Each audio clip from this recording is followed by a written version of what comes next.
មិននៅថ្ងៃមុខមកប្រែយ៉ាងម៉េច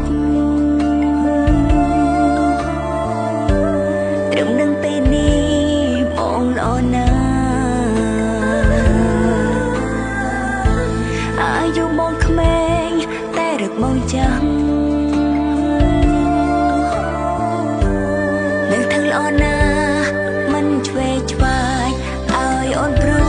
យបានទេមិនឲ្យអូនខ្មាំងគេបានទេមិនឲ្យស្រីផ្សេងមើលងាយអូនបានទេធ្វើជា